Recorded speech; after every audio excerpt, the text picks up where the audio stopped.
Bonjour tout le monde. Ravi de vous retrouver dans Takana Academy pour vous faire une leçon sur le résumé suivi de discussion. Donc, toujours, comme j'ai l'habitude de dire, Takana est une entreprise qui vraiment vient en aide aux élèves qui n'ont pas la chance d'avoir des cours payants. Donc aujourd'hui, nous allons faire un cours sur le résumé suivi de discussion en classe de terminale L, S1 et S2. Sans plus tarder, aujourd'hui, chers élèves, nous allons vous faire part d'une leçon sur le résumé suivi de discussion. Donc, le résumé est un exercice littéraire. Quand on parle du résumé, chers élèves, il faut savoir que le résumé est un exercice littéraire.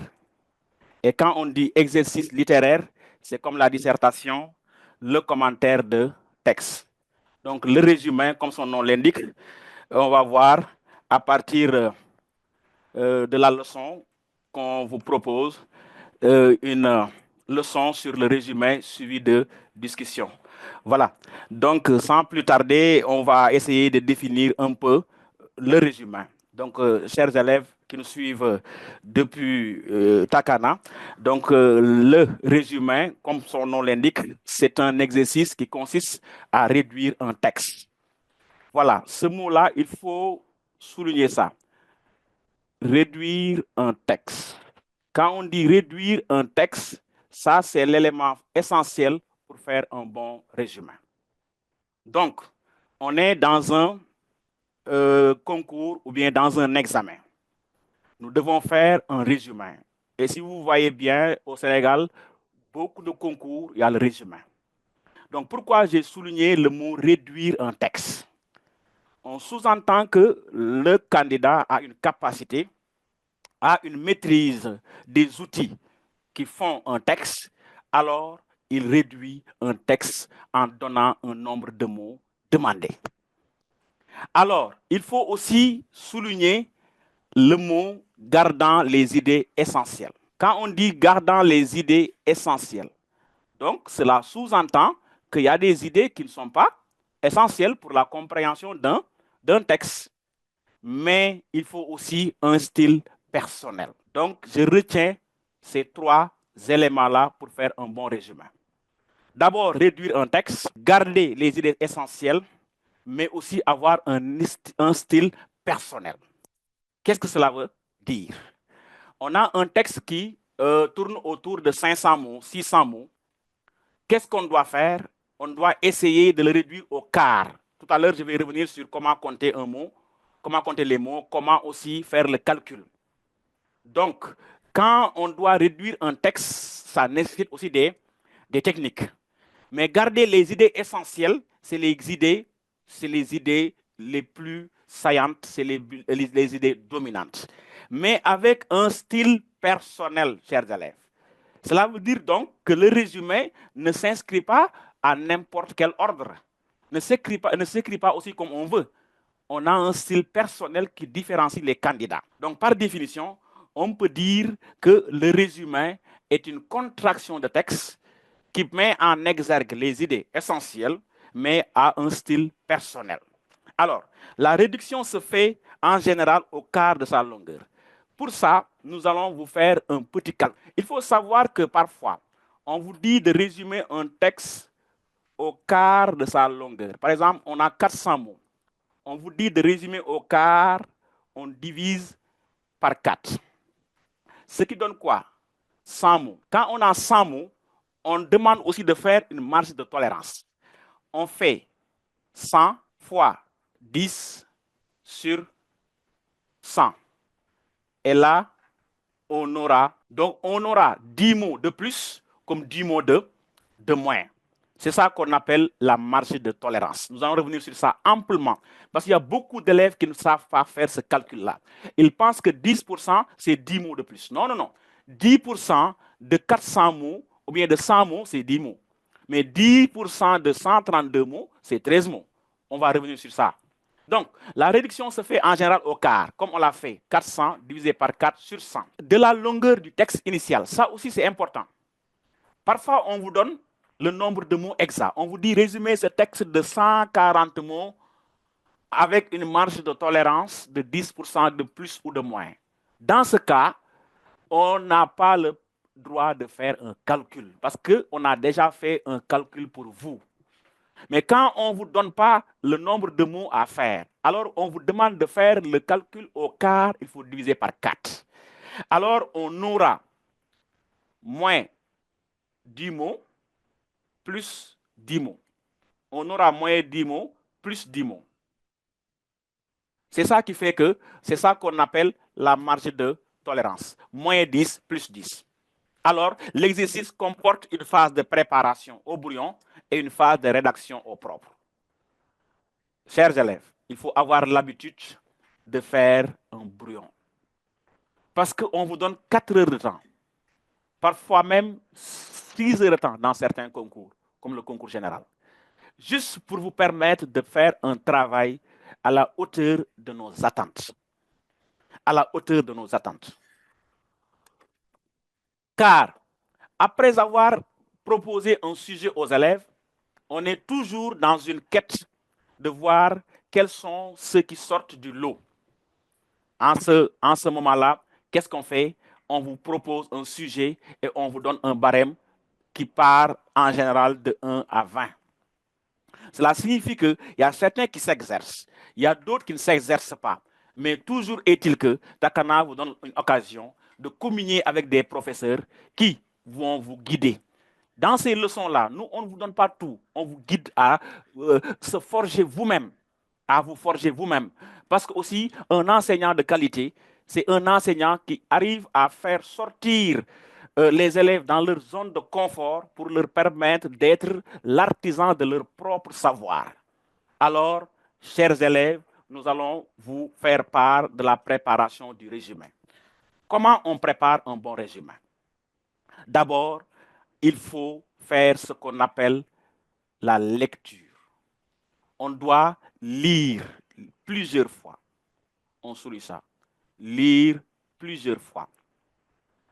Lire et lire diffèrent. Il y a des gens qui pensent avoir une maîtrise de la lecture alors qu'ils ne savent pas lire. Quand on lit, on prend note.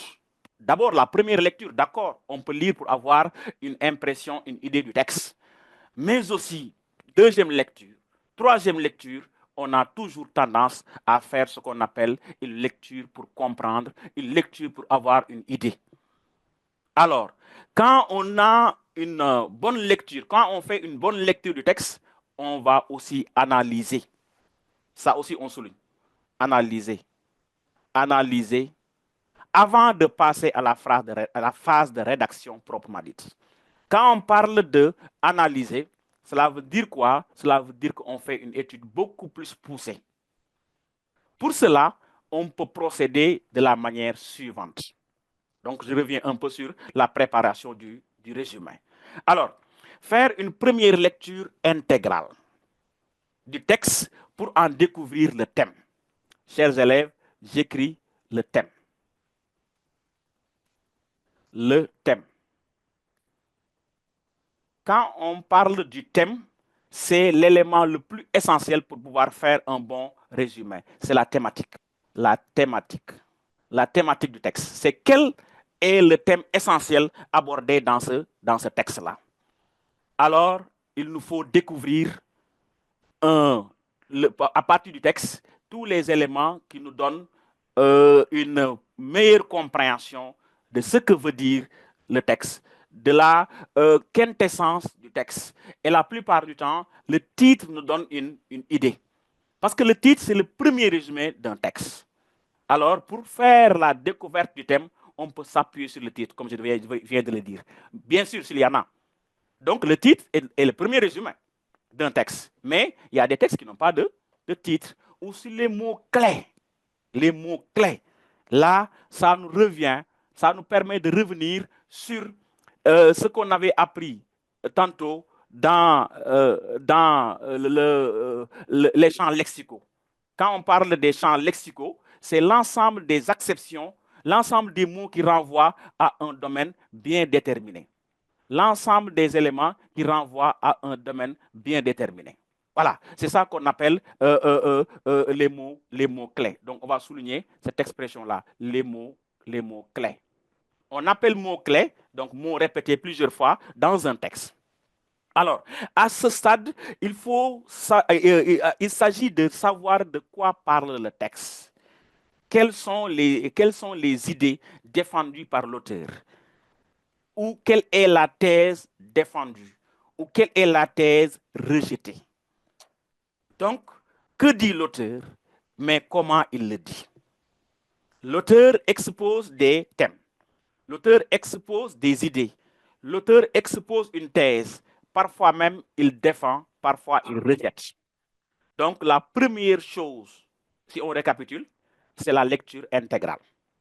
Quand on dit lecture intégrale, c'est une lecture approfondie qui permet aux candidats, qui permet aux élèves d'avoir un aperçu, d'avoir une idée sur de quoi s'agit-il, sur le thème, sur la thématique développée par le texte.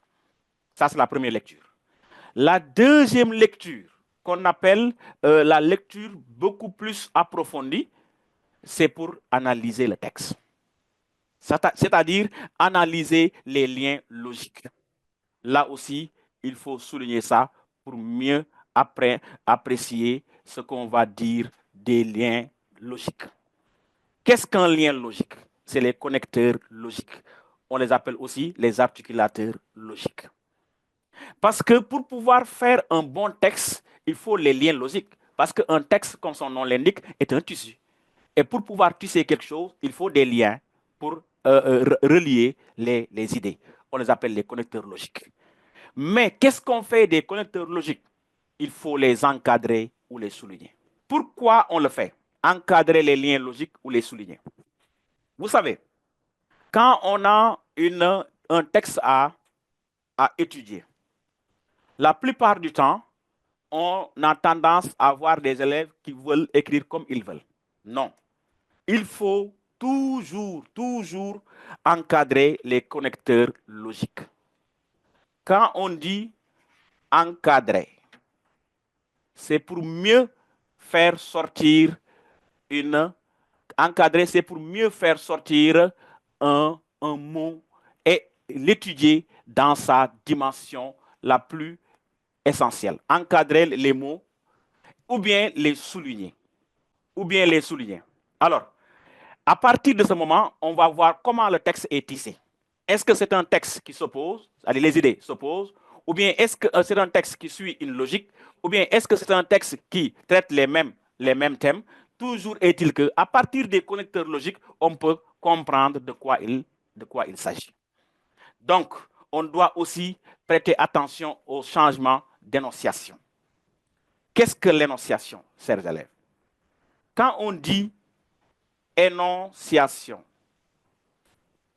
ce mot est important, énonciation. Parce qu'il y a une manière dont le texte est écrit.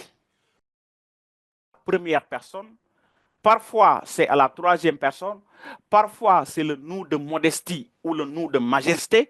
L'essentiel est que les temps verbaux, les pronoms personnels peuvent changer. C'est ça qu'on appelle énonciation. Alors, on doit prêter attention au changement d'énonciation et le noter dans le brouillon. Par exemple, l'auteur passe-t-il de la troisième à la première personne, comme on vient de le dire, ou garde-t-il le même système d'énonciation? Parfois, par exemple, dans un texte à résumé, on peut valser entre la première personne et la troisième personne. Là, vous le savez, là, vous l'avez appris avec le roman, bien sûr, avec Mouché Diak, qui a traité des thèmes comme les focalisations. Parfois, il y a ce qu'on appelle une focalisation interne, la focalisation externe, la focalisation zéro. Tout ça, c'est des manières pour narrer, pour raconter une histoire. Donc, l'élève, le candidat aussi qui fait un résumé doit mettre l'accent sur ces deux choses-là. C'est-à-dire, est-ce qu'il y a un changement, oui ou non, d'énonciation, pour permettre de savoir comment écrire. Ça veut dire quoi? Ça, je mets un point sur ça. On suit toujours la logique du texte à résumé. Si l'auteur emploie le je, nous sommes obligés d'employer le je. S'il emploie le il faut le faire. S'il emploie le tu, il faut le faire. Tout dépend du pronom dans lequel, ou bien du pronom avec lequel il fait son texte. Donc, je, il, nous. L'essentiel est que tous les pronoms personnels qu'on voit dans le texte à résumé, nous aussi, dans notre résumé, on doit être en mesure de le faire. Vous savez pourquoi? J'écris ce mot-là en gras. Pourquoi je l'écris en gras? C'est pour que tout le monde n'en ignore. Et j'encadre ça. Fidélité. On ne peut pas parler d'un résumé sans fidélité. La fidélité, c'est la chose la plus essentielle pour pouvoir faire un bon résumé. On ne doit pas donc sortir du texte à résumé. On ne doit pas inventer dans un résumé. On ne doit pas apporter notre point de vue dans un résumé. Tout ce qu'on doit faire, c'est rester fidèle au texte à résumé. Donc, c'est un mot qu'on doit garder en mémoire, fidélité. Donc, à partir de ce moment, on peut essayer de voir comment est-ce qu'on va essayer de mieux faire notre résumé. On a déjà fait une première lecture. Après une deuxième lecture, place maintenant à une troisième lecture. Dans la troisième lecture, qu'est-ce qu'on doit faire? La troisième lecture nous permet de dégager l'idée directrice. On appelle ça idée. Idée directrice. Idée directrice. L'idée directrice, c'est l'idée maîtresse du texte. Une idée qui a presque valeur d'un résumé restreint, d'un résumé laconique, d'un résumé lapidaire du texte. Parce que les gens pensent aussi ça, j'aimerais aussi qu'on revienne sur ça un peu, parce que la notion de paragraphe aussi ne fait pas ressortir tout ce qu'on doit savoir dans un texte à résumé. Parce que quand on dit l'idée directrice de chaque paragraphe, là, il faut expliquer aussi aux élèves que parfois, deux paragraphes peuvent avoir une même idée. Et dans un paragraphe, on peut avoir deux idées. Il ne faut pas mettre dans la tête des élèves que chaque paragraphe contient une seule idée. Non, non, non. Non, non, non. Chaque paragraphe peut avoir une idée. Ça, c'est d'habitude ce qu'on voit. Mais il faut aussi expliquer aux élèves que un paragraphe peut avoir deux idées différentes. Deux paragraphes peuvent avoir une seule idée. Ça, on va revenir sur ça avec les questions. Encore faut-il toujours revenir sur le mot reformuler, la reformulation. Résumer, restreindre, contracter, tout ça part du postulat qu'il faut savoir faire une bonne reformulation. Et aussi le mot courte. Pourquoi courte? Parce que nous sommes dans un résumé. On ne vous demande pas de vous exposer. On ne vous demande pas d'être trop bavard. On ne vous demande pas de dire tout ce que vous savez. Non, on vous demande d'être précis, d'être concis et de rester dans la logique de quelqu'un qui fait un texte en se basant d'un texte initial. Moi, je fais comme ça. Pour pouvoir faire ce qu'on appelle un schéma. Vous avez un texte grand A qu'il faut résumer à un texte petit a. Donc, de grand A à petit a, il y a ce qu'on appelle une démarche à faire. On part de grand A à petit a pour pouvoir permettre de voir est-ce qu'il y a des élèves qui savent déceler l'essentiel du particulier. Parce que l'essentiel et le particulier, ce n'est pas la même chose. Parce qu'on peut avoir une chose particulière, mais qui n'est pas essentielle. L'essentiel est la quintessence. Et quintessence, comme son nom l'indique, c'est la cinquième essence, qui permet à un candidat de faire un distinguo entre les détails et les choses essentielles. Nous allons revenir sur ça pour pouvoir vous expliquer tout ce qu'on doit savoir. Alors, une phrase, mais il y a aussi un autre terme qui revient, c'est le mot personnel. Personnel. On l'avait dit tantôt dans la définition. Donc, il ne faut pas copier, il ne faut pas paraphraser, il ne faut pas ajouter, il ne faut pas inventer, il ne faut pas convoquer un autre texte. Non, non, non. Il faut rester fidèle. Et fidèle à ce qu'on appelle le texte de base. Donc, il nous faut une compréhension plus ancrée dans notre manière de voir les choses.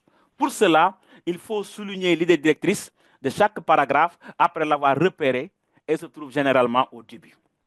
Ça me permet de revenir un peu sur ce qu'on appelle comment faire un schéma argumentatif. Vous savez, le schéma argumentatif se fait en 3 étapes, la plupart du temps. Depuis l'école, depuis la dissertation, commentaire, en tout cas, beaucoup de textes. Quand c'est un texte argumentatif, on suit un schéma argumentatif qui se fait en trois étapes. Qui se fait en 3 étapes. D'abord, idée directrice, après idée secondaire, après exemple. Après exemple. Voilà ce qu'on appelle un schéma argumentatif. Idée directrice, idée secondaire, exemple. Ça, je vais prendre un peu de temps pour vous expliquer ça. Vous savez, quand on vous donne un texte argumentatif, qu'est-ce qu'on vise? Qu'est-ce qu'on cherche? L'argumentation, c'est pour convaincre. Et pour convaincre, il faut suivre une logique. Donc, d'abord, idée générale, c'est la première chose. Et comme je l'ai dit tantôt, c'est au début de chaque paragraphe. Bien que ça peut être au milieu ou bien à la fin. Ça peut être au milieu ou à la fin. Donc, l'idée directrice, c'est quoi? C'est l'idée maîtresse. Par exemple, je donne un exemple patent ou bien un exemple qui peut servir d'aiguillon. Je vous dis, par exemple, les réseaux sociaux ont un impact positif chez les jeunes. C'est une idée directrice. Mais je ne dis pas ça, je ne donne pas ça, je ne donne pas cette idée-là et je la laisse comme ça. Même dans la dissertation, il y a des élèves qui font ça. Vous voyez, on vous dit la littérature doit être engagée, point. C'est dans ce contexte que Molière dit. Non, non, non. Quand je dis la littérature doit être engagée, mais j'explique ça. Pourquoi on dit ça? C'est ça, les idées secondaires. On l'appelle aussi l'argumentaire. Même dans un procès, c'est ce que font les avocats. Mon client est innocent. On ne le dit pas comme ça. C'est une idée. Mais on l'explique avec des idées secondaires, avec une bonne argumentation. Après, maintenant, on donne un exemple pour mieux étayer notre argumentation. C'est comme ça qu'on fait une idée directrice, des idées secondaires, exemple. Et l'exemple, c'est l'illustration pour mieux étayer nos propos. Voilà. Donc, elle se trouve généralement au début du paragraphe, ne veut pas dire que à chaque fois que vous avez un texte, l'idée directrice se trouve au début. Non, non, non. Mais on dit généralement. Vous savez nettement que toute règle a une exception. Et c'est l'exception qui confirme la règle. Alors, au début, d'accord, mais ça peut être à la fin aussi. Ça peut être aussi au milieu. L'essentiel est que après avoir fait 3 lectures, on peut déceler l'idée directrice. Voilà. Donc, avec tout ce qu'on a fait, on a fait une première lecture pour savoir le thème et avoir une idée un peu du texte. Deuxième lecture pour l'analyser, souligner les connecteurs logiques, savoir tout ce qui tourne autour de la manière dont le texte a été tissé. Troisième lecture, on fait ça par paragraphe. On va voir dans les paragraphes, est-ce qu'il y a des idées qui se ressemblent? Est-ce que toutes les idées, ou bien tous les paragraphes n'ont qu'une seule idée principale? Là, c'est l'idée, c'est le travail qu'on fait au brouillon. À partir de ce moment, avec les phrases reformulées de façon personnelle et courte, on a des esquisses. Ça, c'est notre travail au brouillon. Après avoir fait ce travail maintenant, on va donner le temps au candidat de pouvoir faire maintenant l'écriture de son résumé. Alors, la rédaction du résumé demande aussi une technique. Au bac, tu vois des élèves, on leur dit résumé suivi de discussion. Première chose à voir, c'est la discussion. Ils écrivent discussion, après, ils font le résumé. Vous savez pourquoi? Cela trahit un peu votre conception de l'exercice. Parce qu'il y a des élèves qui prennent le résumé parce qu'il y a une discussion. Et la discussion, c'est une dissertation. Alors donc, ils ont plus de maîtrise de la dissertation que du résumé. C'est ça qui fait que dès la première page, vous voyez qu'ils font une discussion.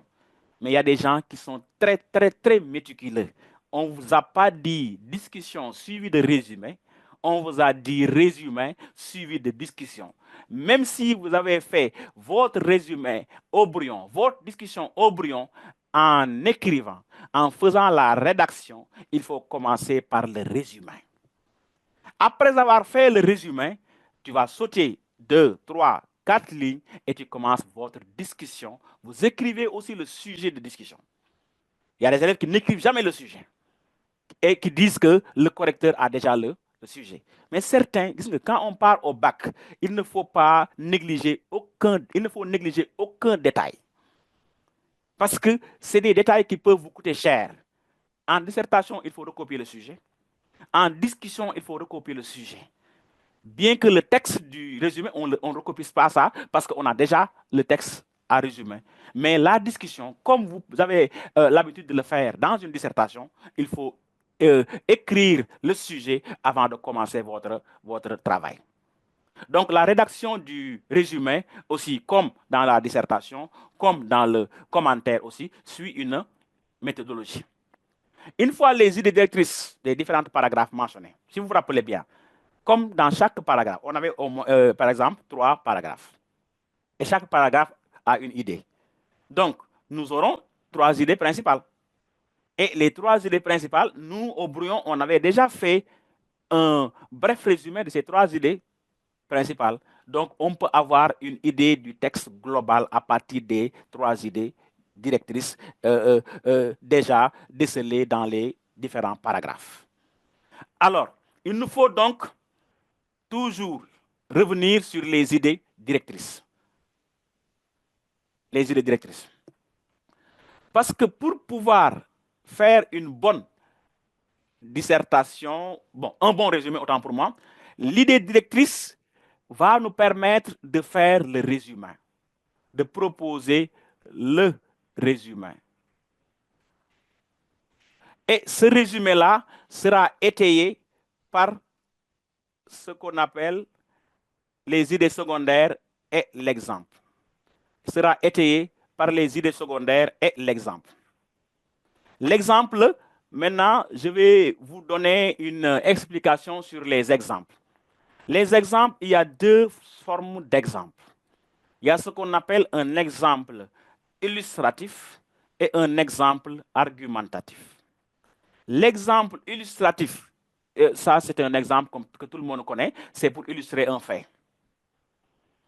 Par exemple, une citation, une œuvre, un auteur, une date.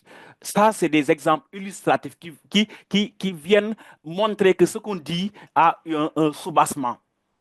Tandis qu'il y a un exemple qu'on appelle exemple argumentatif. Cet exemple-là fait partie de l'argumentation. Nous allons voir ça tout à l'heure. Je ne veux pas revenir un peu sur ça parce que dans l'exercice d'application, il y a un exemple argumentatif. Donc, l'exemple argumentatif, c'est un exemple qui fait partie de l'argumentation. Alors, dans ce cas, le candidat doit conserver cet exemple-là et le reformuler. Parce que beaucoup de collègues disent aux élèves que quand vous avez des exemples, il faut les supprimer. Mais il faut faire très attention. Il y a des exemples illustratifs qui sont plus nombreux. Là, c'est vrai, il faut les éliminer. Mais il y a des exemples argumentatifs qui sont peu nombreux. Dans ce cas, il faut les conserver et les reformuler. Alors, une fois les idées directrices des différents paragraphes mentionnés, ici, mentionné devait prendre normalement E sans aigu E. Mentionné parce que ce sont les idées qui sont mentionnées. Ce n'est pas le paragraphe qui est mentionné. Donc là, c'est une faute de frappe. Mentionné devait prendre accent aigu E. Ici. Accent aigu E. Dans ce cas, on doit dire les différents paragraphes mentionnés sont les idées qui sont mentionnées, donc E accent aigu, E, dans le brouillon. Rédiger un résumé en les reformulant par de courtes phrases personnelles et en les reliant logiquement par les mots de liaison appropriés. Donc, si vous voyez, c'est une logique, c'est une suite logique. On a les idées directrices, on a déjà reformulé avec des phrases courtes, on connaît les connecteurs logiques ou les mots de liaison, et enfin, on a la possibilité de faire tout dans un ensemble. Mais il y a une remarque. C'est ça qu'on appelle nota bene. Nota bene, pour réussir le résumé, il faut éviter un certain nombre d'erreurs. Pour résumer un texte, il faut éviter un certain nombre d'erreurs. Voyez. Alors, ça...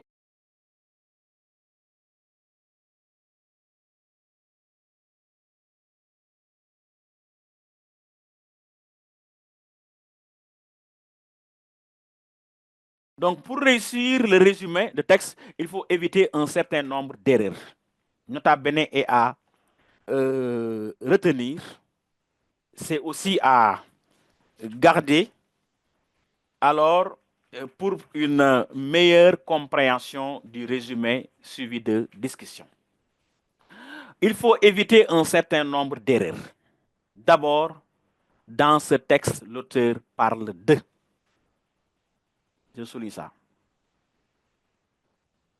C'est une erreur à éviter. Dans ce texte, l'auteur parle de. L'auteur a déjà parlé. L'auteur a déjà évoqué. L'auteur a déjà écrit. On ne vous demande pas de dire ce que l'auteur a dit. On comprend ce que l'auteur a dit. Toi, on vous demande de dire autrement votre compréhension du texte qui est écrit de façon littéraire ou bien parfois même d'une autre façon. Mais l'essentiel, c'est un texte qu'on vous propose. Alors toi, il faut faire ressortir les idées les plus saillantes. Il faut aussi éviter les expressions comme ce texte explique. Ce texte explique. Ce texte raconte ou ce texte dénonce. Toutes ces expressions-là sont à bannir dans un résumé de texte. Pourquoi ces expressions sont bannies? Parce que c'est des expressions qui ne font que allonger, le texte à résumer. Alors, il faut éviter ces genres d'erreurs-là. Ce qui est demandé, c'est précisément de se mettre à la place de l'auteur ou du narrateur pour résumer ses idées avec un style personnel sans les modifier. Je prends maintenant le mot modifier et je souligne ça. Dans un résumé, on ne demande pas à un candidat de modifier un texte, ni de modifier les dires d'un auteur. Ce qu'il doit faire, c'est essayer de se mettre à la place de l'auteur, de proposer un autre texte qui se base sur le texte originel afin de faire un texte original. Donc, original, c'est le texte de base. Original, c'est son texte à lui. Nous allons voir ça avec un texte à l'appui qui va nous prendre un peu plus de temps parce que pour cette leçon-là, je préfère être dans beaucoup plus le concret, c'est-à-dire vous donnez un texte et on va faire ça, on va lire ça ensemble, faire ça ensemble avec un retour qu'on va essayer de faire. Et moi-même, j'ai proposé un résumé pour plus de clarté.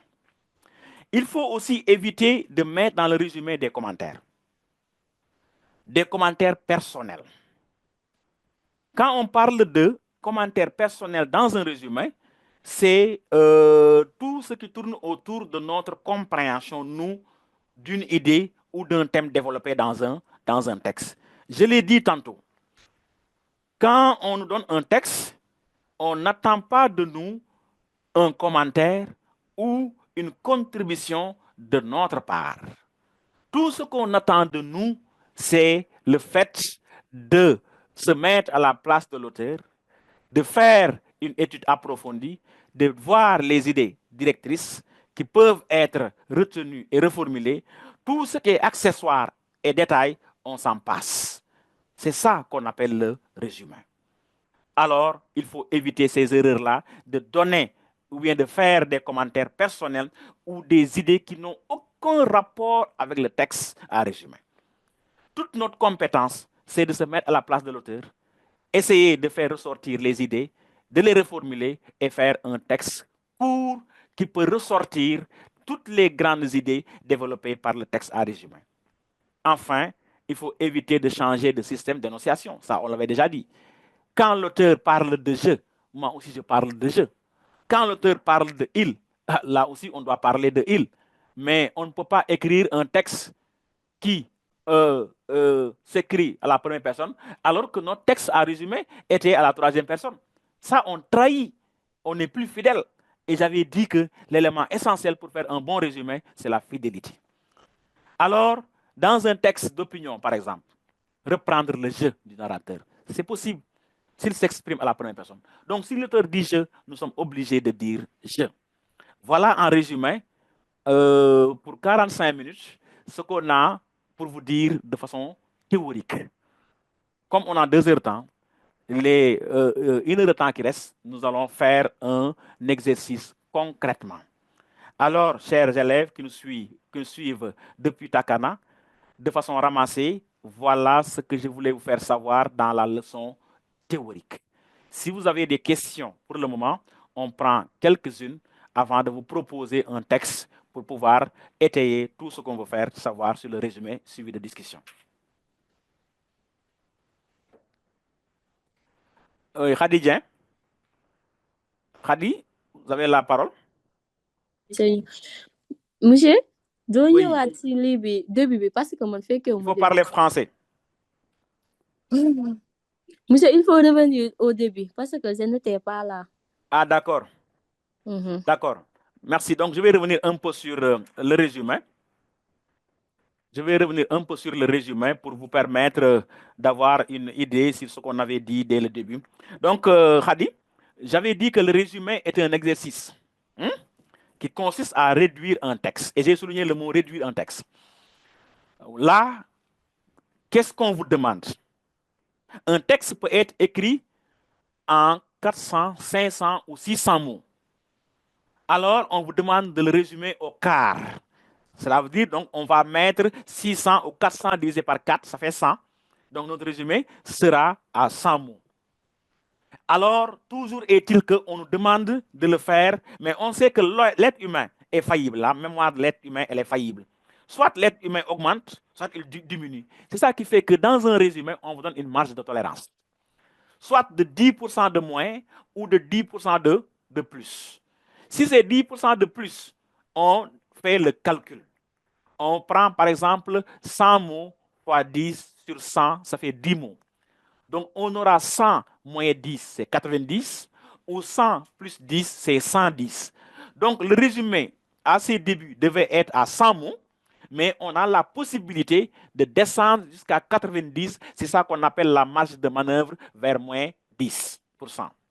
On peut avoir aussi 110, c'est ça la marge de manœuvre qui part de 100 à 110.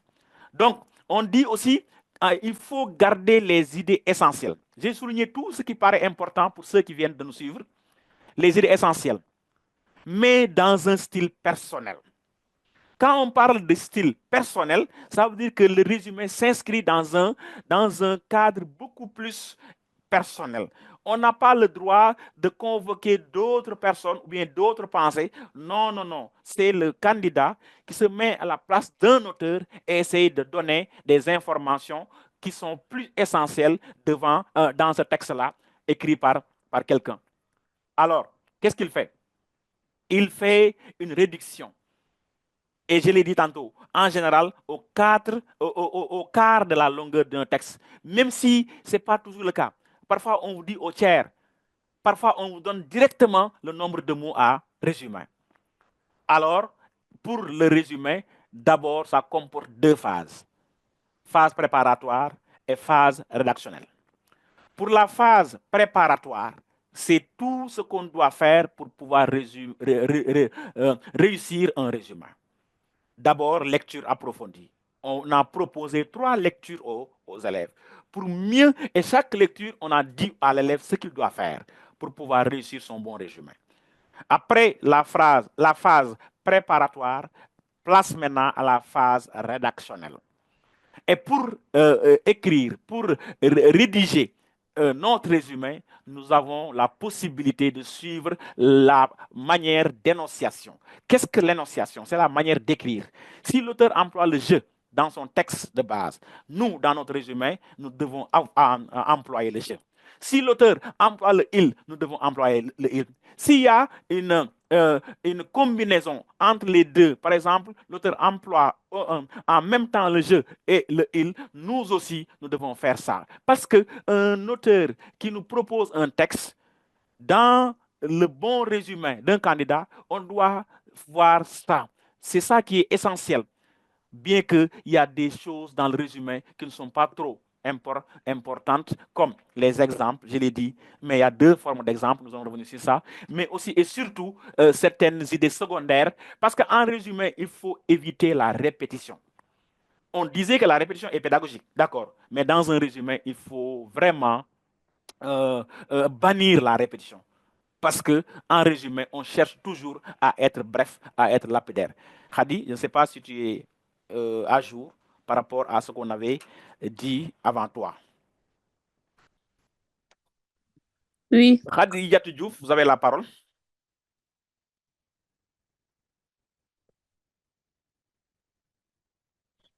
Bonjour. Bonjour Khadija. Vous allez bien? Oui, je vais bien. Je voulais savoir si vous avez déjà parlé sur la dissertation, parce que je viens d'arriver. Non, aujourd'hui, on parle sur le résumé suivi de discussion. D'accord, donc. Voilà. Merci. Merci. Insa Sadio, tu as la parole.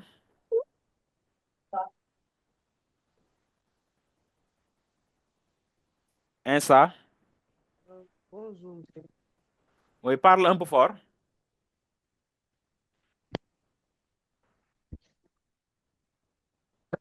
Insa, on vous écoute. Parle un peu fort. Bonjour. Bonjour, Vous m'entendez? Insa. Oui, je vous entends. Ma question est de savoir si, en résumant, on doit seulement se limiter à résumer sans reformuler ou bien on doit résumer en même temps et reformuler. Merci, Insa, de la question, parce que quand on parle de résumé, il faut reformuler. Pourquoi je le dis? Parce que beaucoup d'élèves vous proposent un résumé, tu as tendance de lire les mêmes mots du texte à résumé. Ce n'est pas interdit de choisir certains mots du texte, mais il y a des élèves qui abusent, qui prennent tous les mots du texte à résumé et en font leur propre résumé. Ça, ce n'est pas possible. Parce que quand on ne résume pas des phrases, on résume des idées. Et quand on résume des idées, c'est parce qu'on a compris l'idée. Et quand on comprend l'idée, on peut reformuler tout en gardant le sens, mais de façon lapidaire. C'est ça le résumé. Alors, on n'a pas toujours la possibilité de ne pas prendre les mots du texte. Ça, ce n'est pas possible. On peut prendre certains mots du texte. Nous allons revenir sur ça tout à l'heure avec l'exercice que je vais vous donner. Mais au-delà de ça, nous sommes obligés de faire appel à notre vocabulaire parce que nous sommes des littéraires. Le résumé est un exercice littéraire. Et un littéraire a la capacité de comprendre un texte, de le dire autrement, en moins de mots, mais de façon fidèle.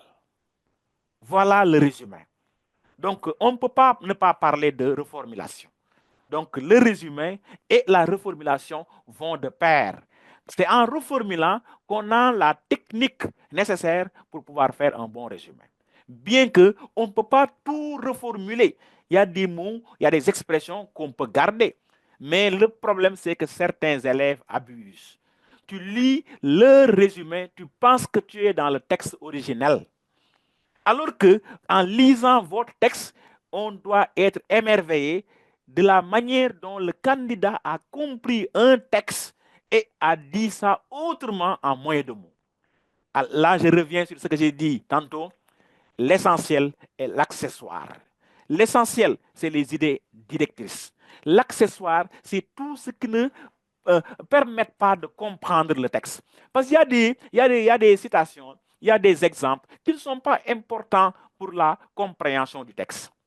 Dans ce cas, on s'en passe. Voilà ce qu'on appelle le résumé suivi de discussion. Mais on est déjà dans le résumé. La discussion, on va revenir sur ça un autre jour, Inch'Allah. Si vous avez des questions encore, il n'y en a pas. Quelqu'un peut lever la main aussi ou bien poser sa question par écrit. Hein. Alors, chers élèves, je pense qu'on peut continuer. Voilà. Donc maintenant, je vous propose un texte. Et ce texte-là va nous permettre de mieux étayer nos dires. Un texte qui est court, mais qu'on va essayer de lire. D'abord, une première lecture. Je voudrais vraiment un élève qui lit bien, qui nous lit le texte à haute voix. Quelqu'un qui veut lire, lève sa main et il va lire pour tout le monde. Quelqu'un qui veut lire le texte, lève sa main et il va lire pour tout le monde. Oui, ça.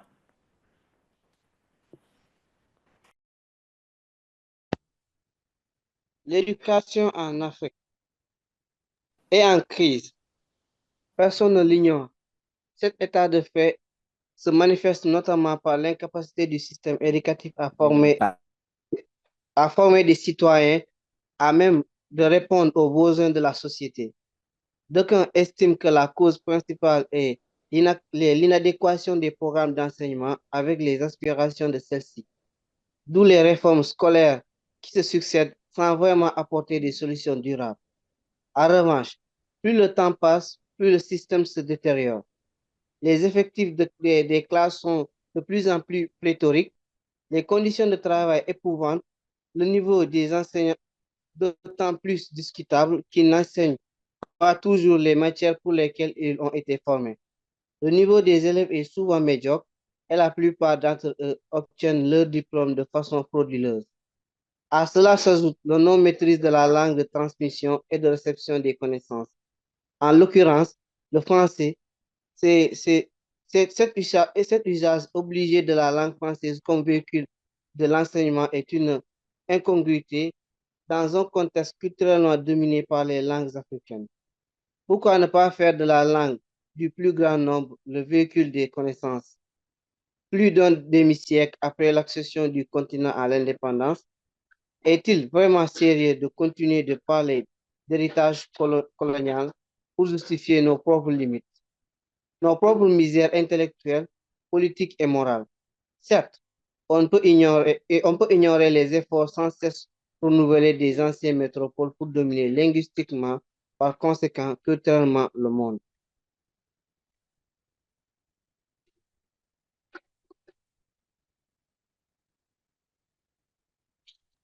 Je veux une... Voilà, merci beaucoup, Insa, pour la lecture. Pour plus aussi de compréhension, je veux vraiment une voix féminine. Si une fille aussi peut lever sa main, oui, Maïmouna, tu as la parole. L'éducation en Afrique est en crise. Personne ne l'ignore. Cet état de fait se manifeste notamment par l'incapacité du système éducatif à former des citoyens à même de répondre aux besoins de la société. D'aucuns estiment que la cause principale est l'inadéquation des programmes d'enseignement avec les aspirations de celles-ci, d'où les réformes scolaires qui se succèdent sans vraiment apporter des solutions durables. En revanche, plus le temps passe, plus le système se détériore. Les effectifs des classes sont de plus en plus pléthoriques, les conditions de travail éprouvantes, le niveau des enseignants d'autant plus discutable qu'ils n'enseignent pas toujours les matières pour lesquelles ils ont été formés. Le niveau des élèves est souvent médiocre et la plupart d'entre eux obtiennent leur diplôme de façon frauduleuse. À cela s'ajoute la non-maîtrise de la langue de transmission et de réception des connaissances, en l'occurrence le français. Cet usage obligé de la langue française comme véhicule de l'enseignement est une incongruité dans un contexte culturellement dominé par les langues africaines.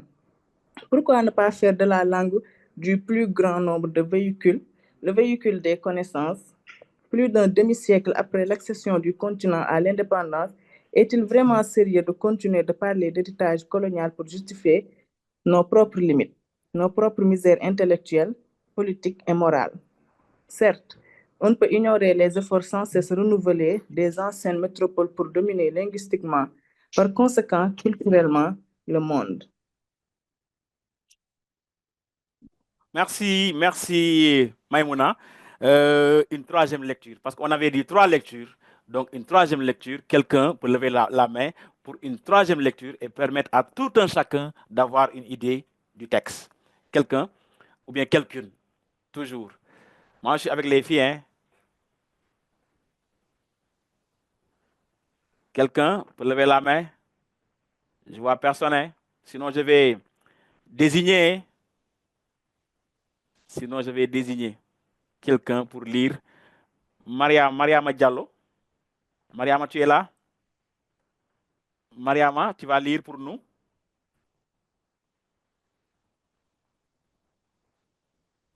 Bonjour, Mariama. Tu n'es pas là? Un autre peut lever la main? Un autre peut lever la main? Oui, Mariama, tu es là. Oui, Moussa, tu peux lire, Moussa. Moussa Diata. Oui, Moussa, tu peux lire. L'éducation en Afrique est en crise. Monsieur, vous m'entendez? Oui, on vous entend très bien, Moussa. Continuez.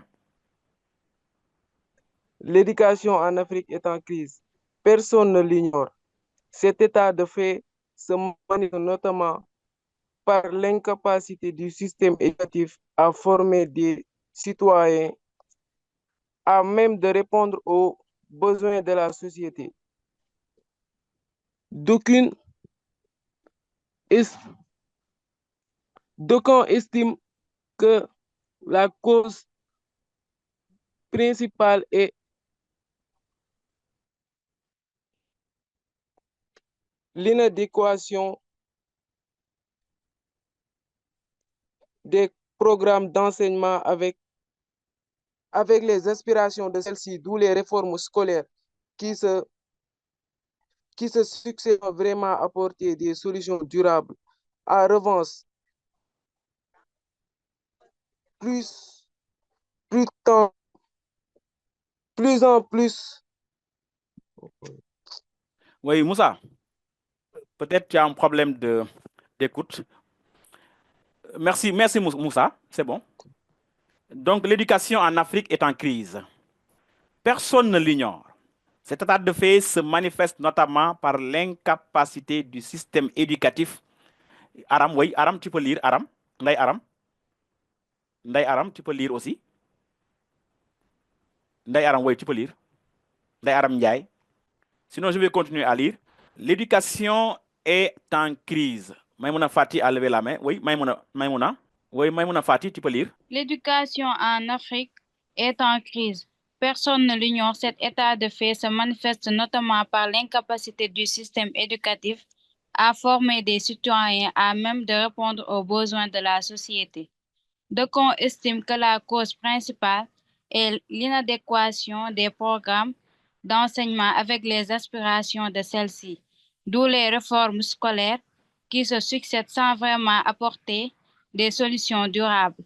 En revanche, plus le temps passe, plus le système se détériore.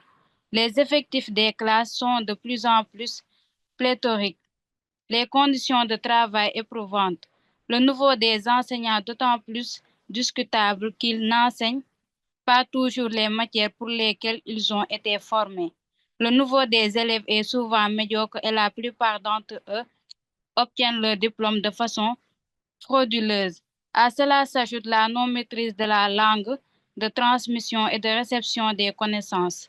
En l'occurrence, le français, cet usage obligé de la langue française comme véhicule de l'enseignement est une Gruyté dans un contexte culturellement dominé par les langues africaines.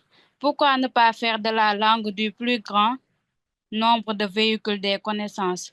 Plus d'un demi-siècle après la section du continent à l'indépendance, est-il vraiment sérieux de continuer de parler d'héritage colonial pour justifier nos propres limites, nos propres misères intellectuelles, politiques et morales? Certes, on ne peut ignorer les efforts sans cesse renouvelés des anciennes métropoles pour dominer linguistiquement, par conséquent, culturellement, le monde. Merci beaucoup, vraiment, Fatih, c'est excellent. Donc, je pose des questions pour vous permettre vraiment de vous réveiller. Quand dit-on de l'éducation en Afrique? C'est-à-dire, qu'est-ce que vous comprenez du texte d'après ces trois lectures-là? Vraiment, je veux des réponses et on va essayer de partager ensemble beaucoup de choses, hein? Donc, d'après vous, qu'est-ce qu'on parle? De quoi s'agit-il dans ce texte? Et qu'est-ce que vous comprenez d'emblée d'après ces trois lectures-là? S'il vous plaît, vous pouvez répondre et on va essayer d'échanger entre nous. Levez la main si vous voulez répondre. Oui, Suleiman Sow. Suleiman, vous avez la parole. J'aurais oublié que ce téléphone-là, non? On doit prendre aussi un autre. Vous savez, on nous suit, hein. Il faut être très sérieux dans ce qu'on fait parce qu'il y a beaucoup d'autres candidats qui nous suivent. Oui, Khadi, tu as la parole. On peut dire les problèmes de l'éducation en Afrique. Oui, les problèmes de l'éducation en Afrique. Très bien. Et qu'est-ce qu'on nous dit de ces problèmes-là? Qu'est-ce qui a été à l'origine de ces problèmes-là? Et l'éducation, c'est quoi? J'aimerais vraiment qu'on revienne sur beaucoup de choses pour permettre à tout un chacun d'avoir une idée sur ça. L'éducation, les problèmes, le système éducatif, ça veut dire quoi? Qu'est-ce que cela veut dire exactement? Les autres, il faut qu'il y ait interaction. Il faut que le cours soit animé. Oui, Insa, tu as la parole. Le système éducatif, l'éducation, tout ça fait partie des études. Effectivement, oui, continue. Oui, Insa. Ici, on parle, ici, dans ce texte, on parle des problèmes des, comment dirais-je, Oui, tu es sur la bonne voie. Oui, le problème qu'on a en Afrique par rapport à l'école. Oui, effectivement, parce que quand on parle de l'école, il y a ce qu'on appelle l'école occidentale. D'où nous vient l'école occidentale? De la colonisation. Très bien. La colonisation est venue avec une école. Et qu'est-ce que la colonisation a trouvé ici? Nous étions seulement pas instruits? Bien sûr qu'on était instruits. On avait comment dire, nos instruments de véhiculation, quoi, comme effectivement. Une transmission orale. Orale, de génération. Les dara, oui, effectivement. Donc, nous avions une civilisation. Oui, Khadi, oui. Oui. Nous avons notre propre système pour l'éducation. Oui. Mais les Blancs nous ont imposé leur civilisation. Leur civilisation. En passant par l'école. Par l'école. Très bien. Donc, l'école est venue en Afrique, plus précisément au Sénégal, pour plus de domination. Et je vous renvoie toujours à cette pensée de la Grande Royale. La Grande Royale, c'était qui? Qui était la Grande Royale?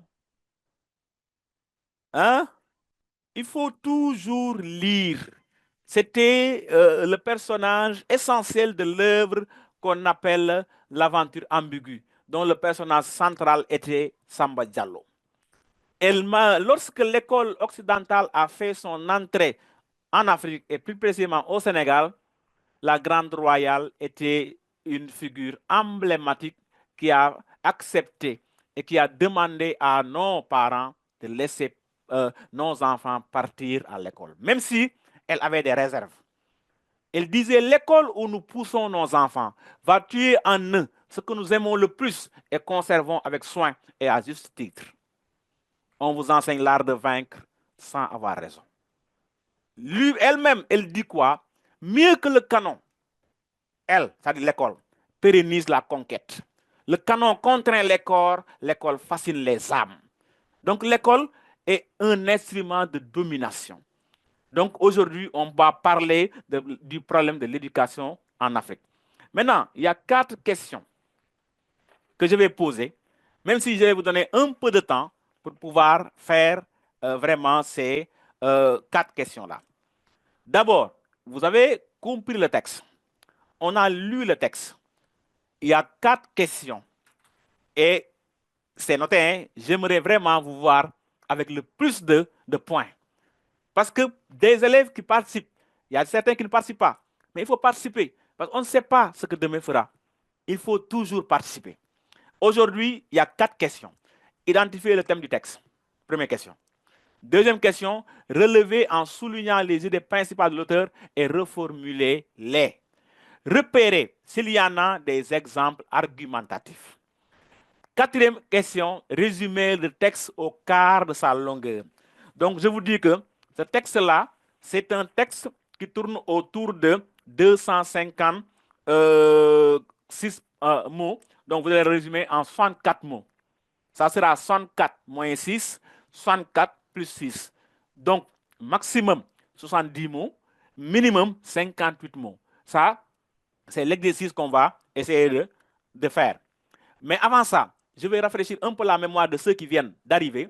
Nous sommes dans un résumé. Et le texte porte sur l'éducation en Afrique. Et on a dit qu'il y a un problème. D'abord, j'ai posé des questions par rapport à la compréhension. Mais ce qui reste, c'est quoi? La question que j'aimerais poser à tous les participants, c'est que le français est-il un atout ou un inconvénient par rapport à nous, Africains, en général, ou Sénégalais en particulier, la langue française? Ça, c'est une question que j'aimerais vraiment poser à tous nos participants. Le français, est-ce que c'est un avantage ou un inconvénient? Monsieur, on peut dire, comme Senghor disait, la civilisation est un mal nécessaire. La colonisation est un mal Nécessaire. Donc, la langue française aussi est un mal nécessaire. Est un mal nécessaire. Très bien. Et ça? Je vois que les deux qui participent. Hein? Les autres, il faut se réveiller. Oui, et ça? D'une part, elle est nécessaire parce qu'en Afrique, il y a tellement de diversité linguistique qu'avec le français, on peut communiquer avec les Guinéens. Merci, Essa. On pose le débat là-bas. Tu as dit que c'est essentiel parce qu'il y a une multitude de langues. Hein? Donc, le français va être... Très bien. Le français va être une langue de communication entre nous. Les différentes ethnies, oui. Très bien. Maintenant, quels sont les inconvénients? Donc, c'est un mal. Oui, les inconvénients. Oui. J'aimerais vraiment poser la question aux autres qui sont dans... Je les vois, mais ils ne répondent pas. Maïmouna Raki, Diallo, toi, tu ne réponds pas. Oui, il n'y a que les deux là qui participent. Il faut aussi permettre aux autres de prendre la parole. Maïmouna, tu as la parole. Maïmouna Raki Diallo. Actuellement. Je suis en train de faire l'exercice actuellement. Non, ce n'est pas encore l'exercice. Oui, on est en train de faire une échange concernant le texte, pour la compréhension du texte d'abord. Oui. On a parlé du problème de l'éducation en Afrique. Oui. Oui. Maintenant, je dis, la langue française est-elle avantageuse ou ne l'est pas?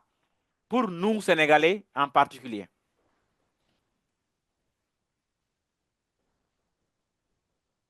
Oui, Suleiman?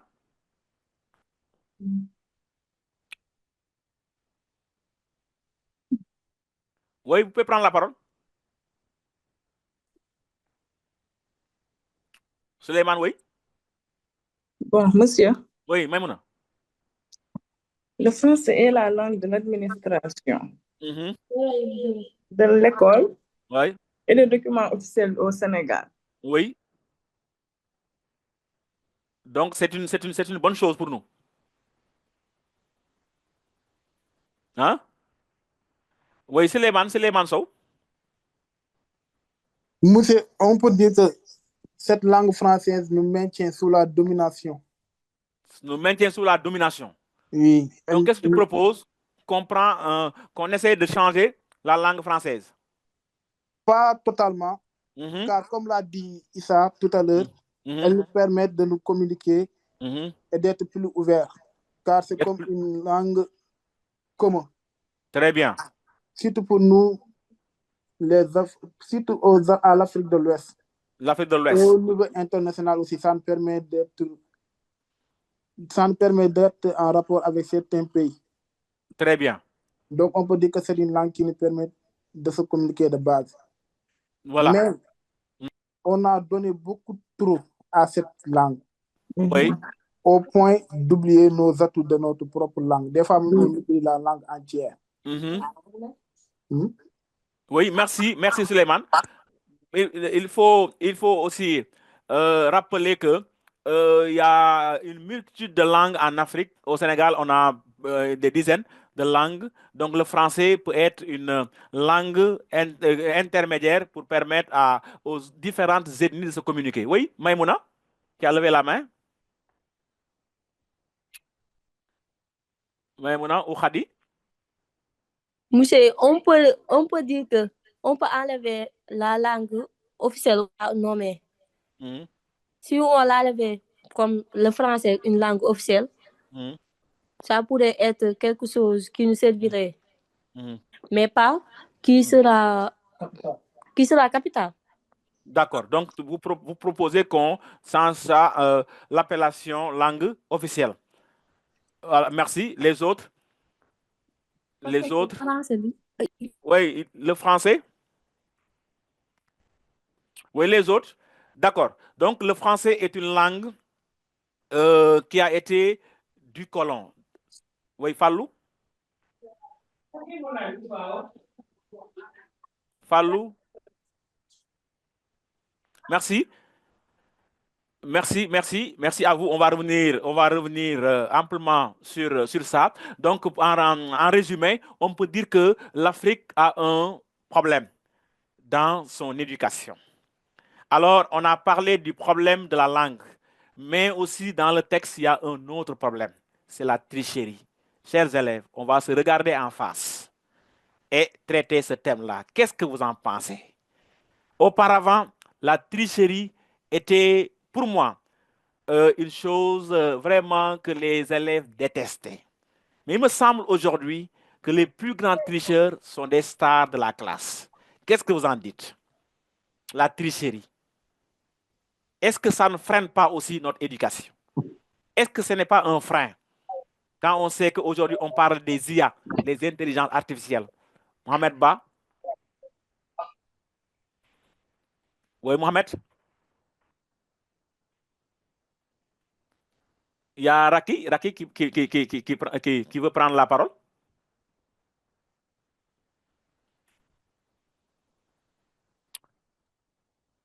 Oui, Khadi? Vous m'entendez? Oui, on vous entend, Raki. Oui. Oui. Bon. La triche détruit la confiance, selon moi.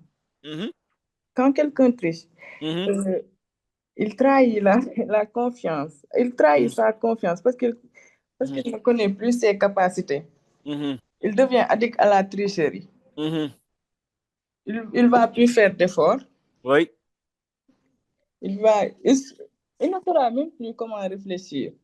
Donc, il sera prisonnier. Oui. Alors, donc, est-ce que ça, c'est un frein aussi pour une bonne éducation? Oui, c'est un frein. Il va se dire que j'ai plus besoin d'apprendre parce que j'ai la tricherie. Je vais tricher à chaque devoir, à chaque composition. Et il va plus faire d'efforts. Et quelles sont les conséquences au niveau de l'éducation, au niveau de l'instruction, au niveau du savoir? Elle empêche le progrès personnel. Et elle nuit aussi à l'avenir. Oui. Un élève qui triche pour avoir son diplôme ne sera pas compétent dans sa carrière. Très bien. Je pense que cette phrase-là mérite d'être retenue. Un élève qui triche ne sera pas compétent dans sa carrière.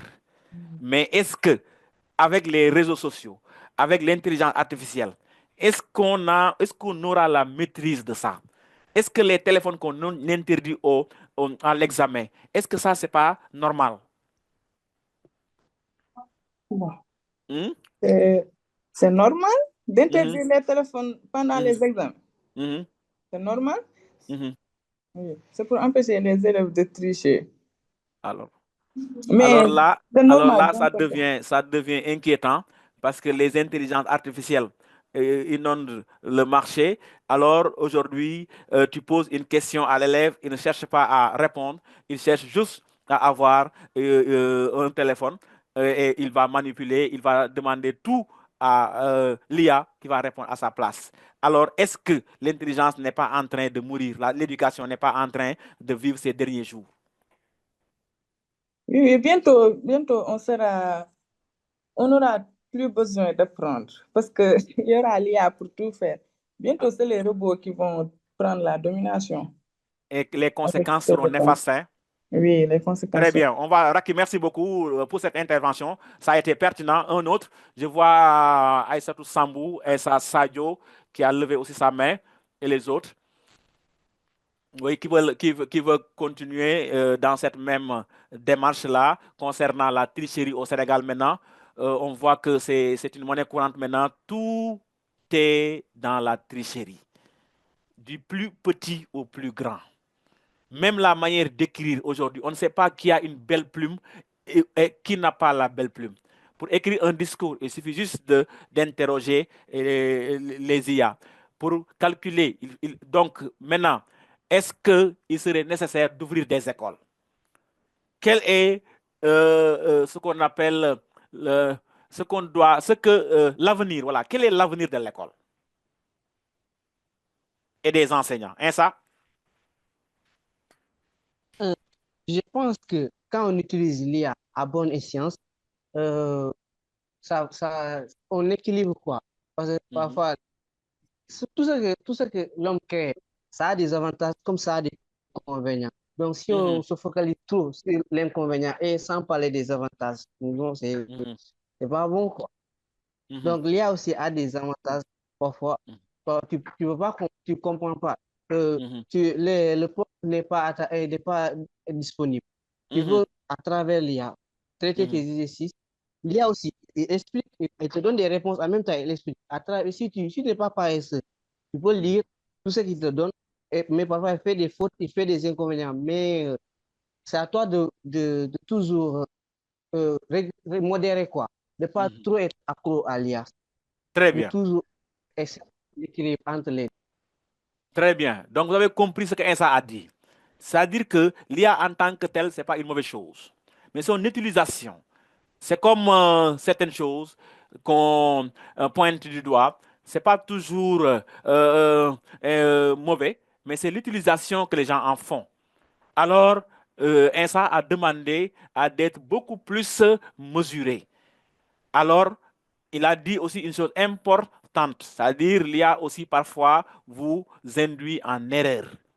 Tu lui demandes une chose, il te donne une mauvaise information. Là, vous voyez que je dis toujours à mes élèves, même pour tricher, il faut être intelligent. L'intelligence guide tout ce qu'on doit faire. Et il y a certains qui ne savent pas tricher. Et ce sont ces gens-là qui vont recopier, jusqu'à même recopier le barème quand on leur donne un résumé ou bien comment on appelle ça encore, le résultat de quelque chose. Quand on leur donne des fuites ou autre chose comme ça, au lieu de savoir comment utiliser ça, ils vont recopier jusqu'à recopier même le barème. Oui, maman, Tessie, tu as la parole. Maman est partie ou bien?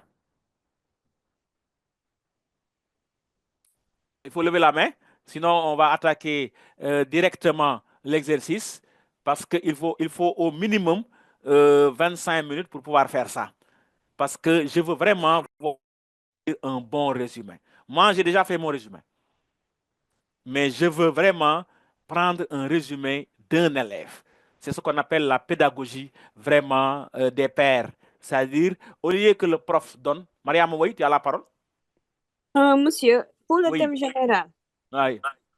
on ne peut pas mettre l'éducation occidentale en Afrique.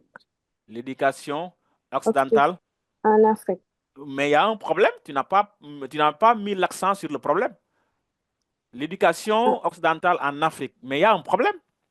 Le problème, c'est quoi? L'inconvénient. Je ne peux Oui. pas mettre l'inconvénient de l'éducation Oui, occidentale il en faut Afrique. mettre le doigt sur la crise. Parce qu'aujourd'hui, on parle de crise. Même le gouvernement est... oui, Maïmouna, on revient, Mariam, on va revenir sur toi, Inch'Allah. Maïmouna Fati. D'accord. Maïmouna.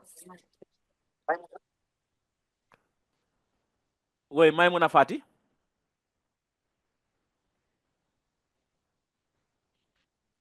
Maïmouna. Oui.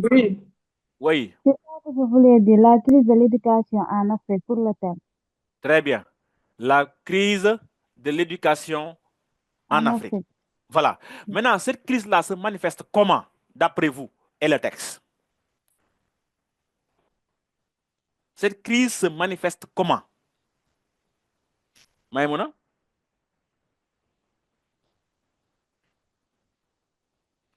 Comment se manifeste la crise du système éducatif en Afrique? Maïmouna? Raki? Oui. Oui. Ici, on dit que les programmes scolaires ne répondent pas aux besoins des sociétés africaines. Voilà, Maïmouna, là, j'aimerais vraiment qu'on s'attarde un peu sur ça. Le système éducatif ne répond pas aux besoins que la société a. Comment vous pouvez expliquer ça?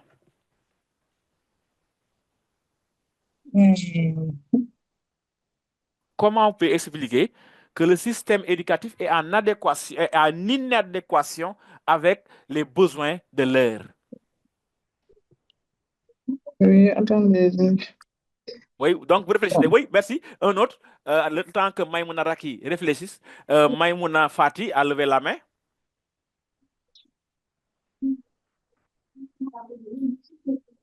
Maïmouna Fati, et ça aussi, Sadio a levé la main.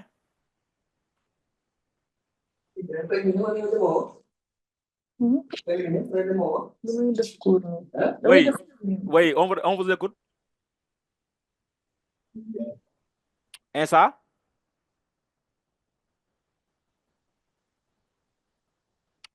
Insa a levé la main, Maïmouna Raki Diallo aussi. Suleiman Sow aussi. Oui? Insa, oui, on vous écoute. Répétez la question. Oui, je répète la question. Je disais que Maïmouna a dit que la crise se manifeste par une inadéquation d'abord du programme, c'est-à-dire ce qu'on nous enseigne dans les classes et la réalité sociale. C'est-à-dire qu'un élève qui a son bac, est-ce qu'il peut faire quelque chose dans la société? Un élève qui a la licence, un étudiant qui a la licence, est-ce qu'il peut faire quelque chose dans la société? Un étudiant qui a le master, est-ce qu'il peut faire quelque chose dans la société? C'est ça. Maïmouna a dit qu'il y a inadéquation entre ce qu'on nous enseigne et le milieu dans lequel nous évoluons. J'aimerais savoir, qu'est-ce que cela vous suggère? C'est vrai, parce que ce qu'on nous apprend, ce qui se trouve, les contenus des programmes, n'est pas adapté à nos réalités sénégalaises. Genre, si tu prends, nous sommes en terminale, l'histoire, ce qu'on nous apprend, l'histoire, on ne met pas toujours l'Afrique au devant, toujours l'Afrique est en arrière, et même le Sénégal, c'est à la dernière leçon de géographie, toujours on parle des autres pays, des autres continents, mais toujours l'Afrique est en arrière. L'élève ne connaît pas son milieu, là où il vit. Déjà, il ne connaît pas assez son milieu, mais connaît les autres comptes. Par exemple, on nous apprend les 4 européens, mais les 4 africains, certains élèves ne maîtrisent pas, même le Sénégal même, ils ne maîtrisent pas, alors qu'ils maîtrisent l'Europe et l'Amérique du Nord. Donc, ce n'est pas adapté à nos réalités. Et aussi, le programme est trop théorisé. Il reste la pratique. Donc, si un élève apprend la théorie jusqu'au baccalauréat, il n'a ni compétences pratiques pour faire certaines tâches, il faut passer par des stages qui fait perdre du temps. Donc, quand le programme est là, il faut mettre pratique et théorie, en même temps nous apprendre nos réalités socio-culturelles. Très bien. Merci Insa pour cette participation. Oui, Maïmouna? Maïmouna, sinon nous allons faire un peu le rappel et permettre à tout un chacun de revenir sur les 3 autres questions qui restent parce qu'il ne nous reste pas trop de temps. Voilà, donc nous revenons un peu sur la problématique qui nous réunit aujourd'hui. C'est la crise du système éducatif en Afrique. Donc, il y a un problème qui est là. D'abord, on nous dit que le programme qu'on enseigne à nos enfants et à nos étudiants, ce n'est pas adéquat par rapport à ce qu'on attend d'eux dans le milieu social. Il y a aussi la langue qui fait défaut, le français. Il y a aussi un autre problème, la tricherie qui gangrène aujourd'hui le milieu scolaire. Donc, tout ça tous ces éléments-là font que le système éducatif sénégalais est en train d'agoniser. Donc, on vous demande la deuxième question de relever en soulignant les idées principales de l'auteur et reformuler les. Donc, je demande à tout un chacun de relever les idées principales, au moins 2 à 3 grandes idées principales, de les reformuler si vous voulez. Voilà, on revient au texte. Merci beaucoup. Voilà, l'éducation en Afrique, jusque culturellement le monde. On va essayer de relever et souligner en même temps que vous. Donc, si vous comprenez cette question-là, c'est-à-dire la deuxième question, relevée en soulignant les idées principales de l'auteur et reformuler-les. S'il y a des gens qui ont déjà fait cet exercice-là. Maïmouna?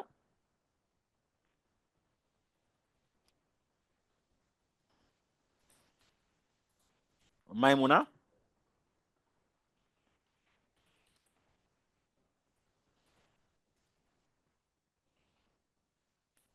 Oui? Il faut revenir sur les idées les plus importantes et les souligner afin de les reformuler. Oui. Oui, Maïmouna? L'utilisation du français comme langue d'enseignement. Ça, c'est une idée directrice, hein? Oui, est un obstacle, Mm-hmm. car elle ne correspond pas aux langues locales. Mm-hmm. Effectivement. Une autre idée? Une autre idée directrice? Vous avez... Oui? L'obtention des diplômes est parfois frauduleuse. Mm-hmm. Les programmes scolaires sont inadaptés aux réalités africaines. Mm-hmm. J'ai que ça. Tu n'as que ça. Les autres, est-ce que vous êtes d'accord avec Maïmouna? Elle a donné 3 grandes idées, renvoyant à la langue, renvoyant au système, renvoyant aussi l'inadéquation du programme et des besoins vitaux. Est-ce que vraiment vous avez les mêmes grandes idées?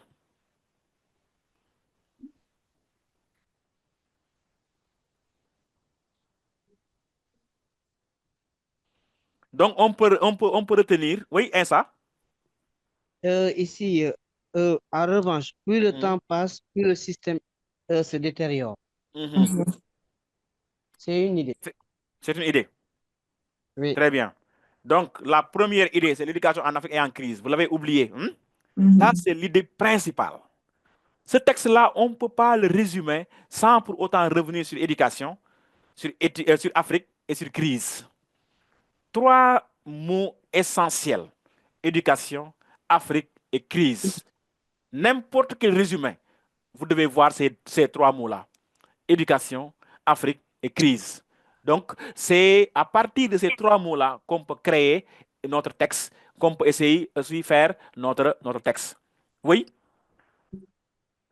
Donc, la première idée, c'est l'éducation en Afrique est en crise. Donc, on peut mettre entre parenthèses, en Afrique, le système éducatif sombre.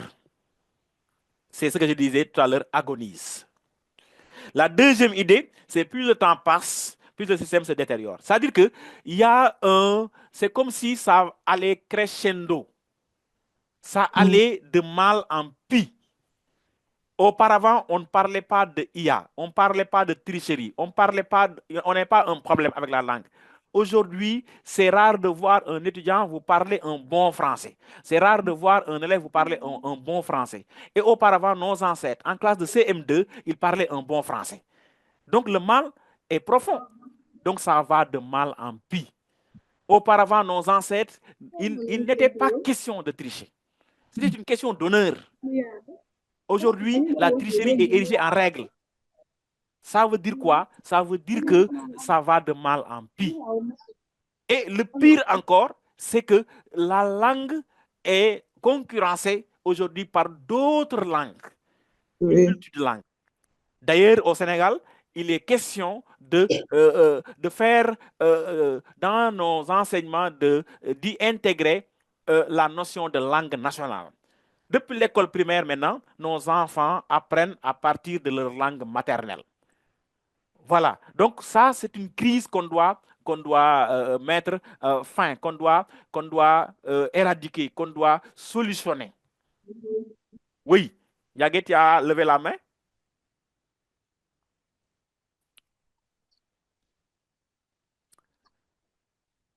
Yagengom. Tu as levé la main ou bien? Oui, Maïmouna? Tu es là? Voilà. Donc ça, c'est une deuxième idée. L'éducation se dégrade de plus en plus. En résumé, c'est ça. L'éducation se dégrade de plus en plus. Et la troisième idée, comme on dit, ça commence par à cela s'ajoute jusqu'à, en l'occurrence, le français. Voilà un exemple argumentatif. Ça, je viens pour vous dire que quelle est la différence entre l'exemple illustratif et l'exemple argumentatif? Dans ce texte, l'évocation du mot français, c'est un exemple argumentatif. Cela veut dire quoi? Cela veut dire que l'exemple fait partie de l'argumentation. Si on avait, par exemple, une citation ou bien une autre chose pour venir étayer seulement une idée, c'est ça qu'on appelle exemple illustratif. Mais ici, on a un exemple argumentatif. Voilà. Donc, ça répond à la troisième question, repérer s'il y a des exemples argumentatifs. Effectivement, c'est là où on parle à cela s'ajoute jusqu'à, en l'occurrence, le français. En l'occurrence, le français, ça c'est un exemple, mais c'est un exemple qui fait partie de l'argumentation. Parce que l'usage du français seulement montre que notre système est défaillant. Parce que là où beaucoup de gens ne sont pas nés français, on leur donne comme langue officielle le français, ça c'est un frein. Parce qu'on peut se développer avec la langue d'autrui. On peut se développer avec la culture d'autrui. On peut se développer avec la civilisation d'autrui. Donc le français lui-même fait partie des freins, fait partie aussi des choses à revoir.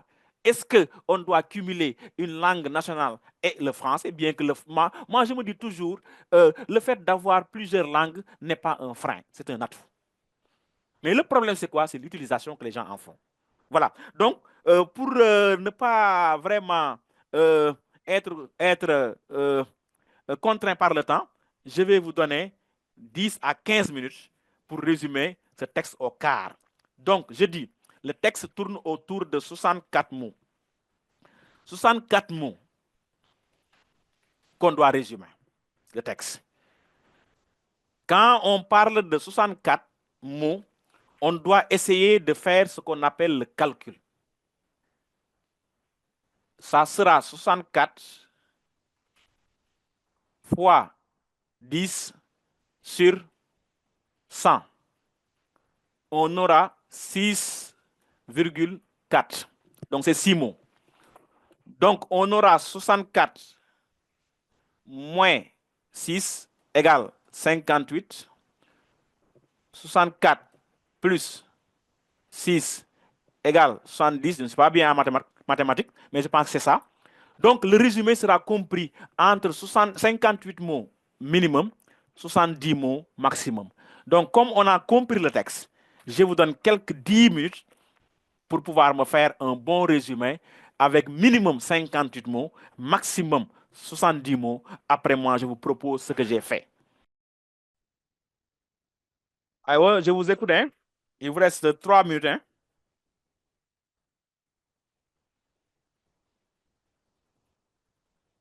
Donc, juste qui tourne autour de 58 mots jusqu'à 70 mots. Donc, minimum 58 mots, maximum 70 mots. Et la technique aussi, c'est qu'il faut éviter de se répéter. Tout ce qui est répétition, il faut s'en passer. En résumé, on ne se répète pas. On part et on va déceler juste l'essentiel. L'accessoire, on met ça de côté. Voilà, je vous écoute donc dans 3 minutes, on va corriger.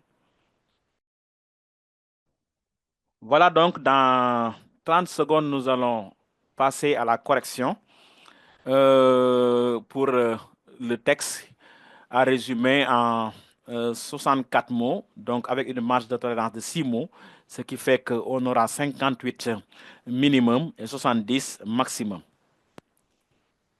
Donc, vous allez lever la main pour ceux qui veulent nous proposer le résumé. On va prendre 1, 2 à 3 personnes qui vont lire. Après moi, je vais vous proposer un petit résumé. Voilà, et on va se donner rendez-vous pour un autre numéro, pour une autre leçon, Inch'Allah. Voilà, très bien. Ceux qui veulent lever la main, on vous écoute pour votre résumé. Ceux qui ont déjà terminé de faire un résumé, nous serons là, nous serons ravis de vous écouter et de partager votre travail avec vos camarades. Parce qu'il y a beaucoup d'élèves qui n'ont pas l'habitude de faire le résumé, mais je suis convaincu que à partir de ce cours, ils vont vraiment mieux comprendre le résumé. Vous savez, on ne doit pas partir au bac avec un seul exercice littéraire. Ça, ce n'est pas possible. Ça, ce n'est pas recommandé. Il faut aller au bac avec au minimum 2 exercices littéraires. La dissertation, le résumé, ou bien la dissertation et le commentaire, ou bien le commentaire et le résumé. Mais partir avec un seul exercice et que vous arrivez là-bas et que le sujet n'est pas compréhensible, qu'est-ce que vous allez faire? Il y a beaucoup d'élèves qui ont fait ça. Je me rappelle, nous, au bac, une fois au bac, j'ai corrigé à Kolda, il y avait ce problème-là, où on avait donné un sujet sur le théâtre, alors que les élèves n'avaient pas fait le théâtre, par exemple. Mais en résumé, on avait le roman, avec une discussion qui porte sur le roman réalité et le roman fiction. C'est noté sur 10, mais un élève qui prend ça, il peut avoir un 9 ou un 8, et il va résumer, avoir un 4 ou un 3. Minimum, il a un 12 ou un 13. Alors, il a pris le théâtre. C'est pendant ce temps-là qu'ils vont citer des choses qui ne sont pas du théâtre. Wiri, wiri, bête, bête. Ça, ce n'est pas du théâtre. Ça, pas du théâtre. Le théâtre est écrit avant d'être joué. Le théâtre est une œuvre littéraire. Mais les élèves croient que tout ce qui sort sur l'écran, c'est du théâtre. Ça, ce n'est pas du théâtre. Alors, beaucoup d'élèves ont parlé de théâtre. Et ironie du sort, dans un centre, il n'y avait qu'un seul admis d'office, fin de liste. Alors, parce que tout simplement, je dis toujours aux élèves que le français est là pour vous offrir le bac. Parce que ce n'est pas une matière aléatoire, c'est une matière qui est concrète, qui est là. Quand tu comprends, tu réussis, ça c'est sûr. Et là, le français avec 3 leçons, voire 4, le roman, le théâtre, la poésie, la littérature en général, et que tu as 3 exercices vraiment au choix, moi je me dis vraiment que ça, c'est pour vous donner le bac comme ça. Mais pour celui qui s'exerce, mais il y a des élèves qui te diront que moi je ne peux pas faire le résumé. Un autre te dira, moi je ne peux pas faire le commentaire. Un autre te dira, moi je ne suis pas bien en anglais. Mais un littéraire, non, c'est autre chose. C'est quelqu'un qui sait se servir de la langue pour faire la différence. Donc, ceux qui ont déjà fait le résumé, on peut vraiment les écouter pour avoir une idée du texte à résumer. Je veux seulement 1 à 2 volontaires pour lire leur texte à résumer. Il n'y a pas encore de... J'ai pas encore... Oui, Insa, tu as la parole. En tout cas, Insa mérite des applaudissements, franchement. Depuis ce matin, lui, il participe. Et c'est ça, c'est en forgeant qu'on va devenir forgeron. Il faut toujours avoir l'habitude de prendre la parole, de s'exprimer. Même si c'est des erreurs, il faut essayer de les affirmer. Comme ça, on va corriger. Oui, Insa, tu as la parole. Mon texte, j'ai résumé sur 60 mots. Les problèmes éducatifs en Afrique est un problème qui se manifeste de plusieurs façons et qui aboutissent à des réformes sans succès. En revanche, on constate de plus en plus que le système se dégrade. À cela s'ajoute la difficulté de la langue de transmission, le français. Pourquoi ne pas utiliser la langue la plus parlée pour enseigner à l'école? D'accord. Tu as eu combien de mots? 60. 60. Donc, oui. Insa a fait un texte en 60 mots. Donc, du point de vue de la forme, il a respecté le nombre de mots. Donc aussi, j'ai oublié de vous dire que quand vous avez terminé de faire un résumé, il faut écrire le nombre de mots qu'on a en bas. Merci donc Essa qui est revenu sur ça. Maïmouna, tu as la parole. Maïmouna Raki Diallo. Oui. J'ai fait un résumé de 69 mots. 69 mots. C'est bon aussi, tu es dans la marge. L'éducation africaine est en... On ne vous entend pas, Maïmouna. L'éducation africaine est en crise continue. À cause de programmes inadaptés, de réformes inefficaces, de classes surchargées et d'enseignants mal formés. Les élèves obtiennent souvent des diplômes sans réel mérite. De plus, l'usage du français, langue non maîtrisée par la majorité, complique l'apprentissage. L'auteur critique aussi la tendance à toujours accuser le colonialisme sans admettre que les Africains eux-mêmes ont aussi une part de responsabilité. C'est ça. Oui. Voilà, donc Maïmouna aussi a fait un résumé en 69 mots. Donc elle est aussi dans la marge, parce que la marge c'était 58-70. Je dis et je répète qu'il ne faut pas dépasser le nombre de mots, parce que ça c'est pas fidèle. Et depuis ce matin, j'ai parlé et j'ai encadré le mot fidélité. Donc la fidélité est que tu dois respecter ce qu'on vous demande de faire. Alors, si on vous dit minimum 58 mots, donc il ne faut pas mettre 57. Il ne faut pas mettre 56. Même si tu es très bien pour dire, monsieur, je l'ai résumé en 50 mots, ce n'est pas bon. Parce qu'on ne nous a pas demandé ça. Il ne faut pas aussi dépasser 70, même 71, ce n'est pas bon. Alors, donc, Maïmouna est revenu sur le système éducatif avec aussi ses programmes et toutes ses difficultés, à savoir l'inadéquation du programme, le niveau des élèves et aussi la formation des enseignants et aussi la langue française qui est aussi un outil, mais qui peut aussi freiner vraiment l'avancée de l'éducation, mais aussi et surtout la responsabilité des Africains face au défi de l'éducation nationale. On peut prendre aussi un autre ou bien moi-même je vais vous donner ce que j'ai préparé pour un peu clôturer parce qu'il est presque l'heure. Voilà, moi j'ai dit de façon ramassée, la crise de l'éducation africaine prend sa source d'un pilotage à vue. Pilotage à vue, ça veut dire qu'on ne sait pas quoi faire. Entre le système, les programmes et les besoins du marché. C'est-à-dire qu'il y a problème. Mais le pire, qu'est-ce que j'ai dit? Voilà. Mais ce qui le plus empire cette situation, mais cette situation s'aggrave dans le temps. Surtout que le niveau des élèves, la tricherie et la langue du colonisateur posent problème. Qu'en est-il de nos langues et de nos civilisations? Pour dire que, en résumé, on pourrait partir du fait que le problème le plus saillant dans cette crise de l'éducation, c'est que ça prend sa source dans un pilotage à vue. On parle de pilotage à vue, ça veut dire qu'on ne sait pas quoi choisir, on ne sait pas quoi faire. Et il y a une multitude de problèmes qui sont là. D'abord, j'ai dit le système, ensuite le programme et les besoins du marché. Mais ce qui le plus pose problème, c'est le niveau des élèves, la tricherie et la formation aussi des enseignants. Mais la langue du colonisateur, pour ne pas dire le français, qui pose problème. Alors, qu'en est-il aussi de nos langues? Est-ce que nos langues peuvent rivaliser avec les autres langues? Ou bien, est-ce que nos langues sont codifiées? Donc, ça mérite une réflexion approfondie. Et d'ailleurs, le gouvernement est en train de travailler sur ça. Comment faire pour refonder le système éducatif sénégalais? C'est ça qui fait que y a des gens qui vous diront qu'il y a beaucoup de chômeurs. Mais est-ce que c'est des chômeurs? Chômeur, c'est quelqu'un qui est qualifié et qui ne sait pas travailler. Ou bien qui n'a pas de travail. Mais quelqu'un qui ne sait pas travailler, comment il est chômeur? Moi, je pense que c'est des choses à revoir. Donc, mesdames, messieurs, chers élèves de Takana, il nous est vraiment, c'est un réel plaisir de partager avec vous vraiment ces heures très instructives et que vraiment la leçon qui nous avait réunis aujourd'hui, c'est le résumé et que beaucoup d'élèves fuient, mais je vous assure que dans le temps, c'est sûr que vous aurez besoin du résumé. Par exemple, des concours comme l'ENA, vous aurez besoin du résumé. Des concours comme greffe, vous aurez besoin de résumé. Des concours comme douane, ont énormément de concours. Il y a des élèves qui, c'est A en préparant ces concours-là qu'ils vont se rendre compte qu'ils avaient laissé beaucoup de choses partir comme ça, parce que quand le prof faisait le résumé, il ne suivait pas, il disait quoi? Je ne suis pas intéressé par le résumé.